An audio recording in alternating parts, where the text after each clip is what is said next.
2011 বিধানসভা নির্বাচন থেকে 2024 রাজ্যের লোকসভা নির্বাচন পর্যন্ত প্রত্যেকটা নির্বাচনের ক্ষেত্রেই তৃণমূল কংগ্রেসের অন্যতম ভরসা থাকে হচ্ছে মহিলা ভোট, এবং দেখতেও পাওয়া গিয়েছে যে মহিলা ভোট ব্যাংক তৃণমূল কংগ্রেস অটুট রাখতে পেরেছে। যদিও সাম্প্রতিক সময়ে বিহারের নির্বাচনের পর অনেকেই বলছেন যে এই মহিলা ভোটকে কার্যত টার্গেট করতে শুরু করেছে তৃণমূল কংগ্রেসের অন্যতম প্রধান বিরোধী রাজনৈতিক দল বিরোধী, এবং যে কায়দায় তারা মহিলাদের পাশে রয়েছি এই ধরনের প্রচার বিহারে বিজেপি করেছিল, সেই ধরনের প্রচারের আঙ্গিককেই তারা কার্যত তুলে আনতে চাইছে হচ্ছে পশ্চিমবাংলার নির্বাচনের ক্ষেত্রে। ফলে এক্ষেত্রে দাঁড়িয়ে তৃণমূল কংগ্রেসও চাইছে মহিলা ভোট ব্যাংক 2,20,00,000 সেটা অটুট রাখতে, এবং এ কারণেই এই যে উন্নয়নের পাঁচালী শীর্ষক জনসংযোগ কর্মসূচি তৃণমূল কংগ্রেস শুরু করলো, সেখানে মহিলাদেরকে দিয়েই প্রচারের সার্বিক দায়িত্ব দেওয়া হচ্ছে।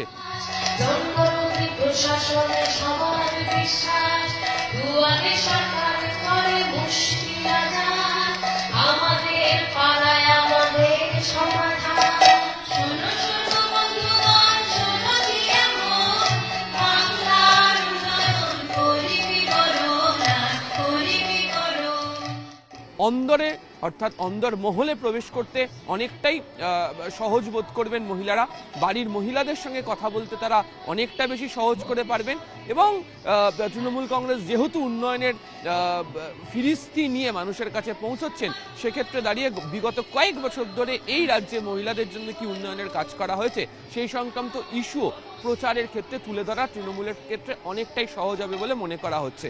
এবং এই কারণেই এই বিশেষ বই উন্নয়নের পাঁচালী তারা তৈরি করেছেন, যার প্রত্যেকটা পাতায় ওই পাঁচালীর সুরেই লেখা রয়েছে বিভিন্ন উন্নয়নমূলক প্রকল্পের বিষয়গুলো, আর সেগুলি পাড়া বৈঠক হোক বা চাটাই বৈঠকের মধ্যে দিয়ে গ্রামে গ্রামে শহরে শহরে প্রত্যেকটা বুথে গিয়ে প্রচার করতে চায় তৃণমূল কংগ্রেস।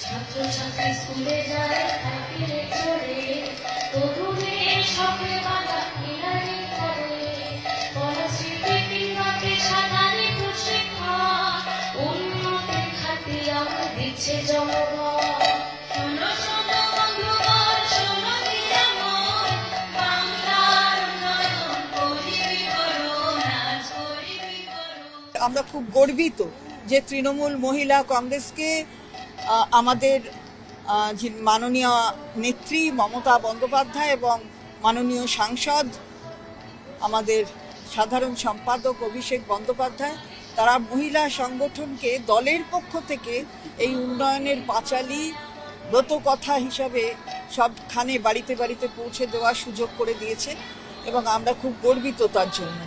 আজকে যেমন এটা লঞ্চড হলো দলের পক্ষ থেকে, যেটা মাননীয় মুখ্যমন্ত্রী সরকারের পক্ষ থেকে বলেছিলেন, আজকে এটা দলের পক্ষ থেকে আমরা এখানে লঞ্চ করলাম নজরুল মঞ্চে।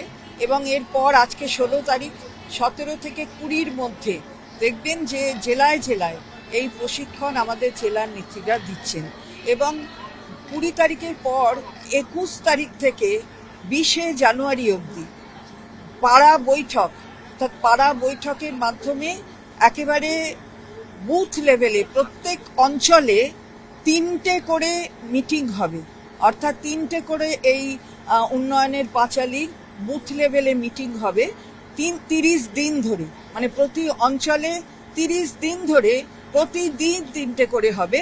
সেটা হবে এই 21শে ডিসেম্বর থেকে 20শে জানুয়ারি অবধি। 22 তারিখে জেলা স্তরে প্রত্যেকটি জেলা স্তরে মিছিল হবে, এবং 25 তারিখে এটা জেলা সম্মেলন করে এই পর্বের যে উন্নয়নের পাঁচালী প্রচার মানুষের কাছে যে সেই পর্বটি শেষ হবে প্রথম পর্যায়ে।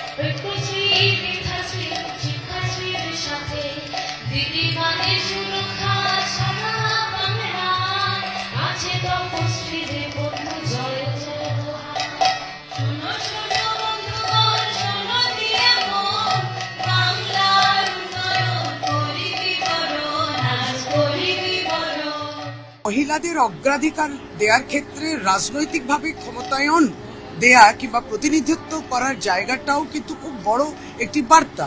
সেটা কিন্তু সর্বভারতীয় তৃণমূল কংগ্রেস তার মহিলাদের দিয়েছে, এবং তাই সভাধিপতি সভাপতি একবারই পঞ্চায়েত স্তর থেকে আরম্ভ করে রাজ্যের মন্ত্রী অবধি মহিলাদের ভূমিকা আপনারা দেখতে পাচ্ছেন। এই সবটাই সামগ্রিক। একটা মানুষ কিন্তু বিভিন্ন বার্তা দিয়েছে, এর সাফল্য এবং নিশ্চয়ই পাড়ার মধ্যে গিয়ে এই কথাগুলো বলা। যখন আমরা বলি একজন বৃদ্ধ মানুষ, তার কাছে বার্ধক্য ভাতা, কিংবা একজন দুর্ভাগ্যক্রমে বিধবা হয়েছে, তার কাছে ওর জন্য কিন্তু ওটা একটা বড় সম্পদ। পাশে আছেন রাজ্য সরকার, পাশে আছে। মেয়ে বিয়ে করতে চলেছে, রাজ্য সরকার আশীর্বাদ রূপশ্রী, এটা বড় কথা বলে।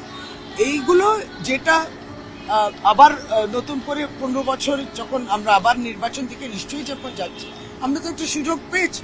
মমতা বন্দ্যোপাধ্যায় মহিলা তৃণমূল কংগ্রেসকে বলেছে তোমরা এই কাজটি করো।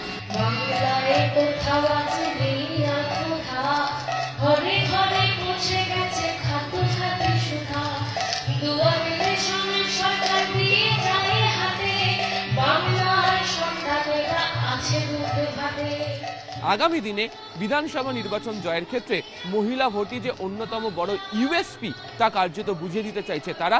সে কারণেই এই উন্নয়নের পাঁচালীর দায়িত্ব মহিলাদের হাতেই তুলে দিয়েছে তৃণমূল কংগ্রেস। ক্যামেরা অসিত দাসের সাথে আবির ঘোষাল, নিউজ 18 বাংলা, কলকাতা।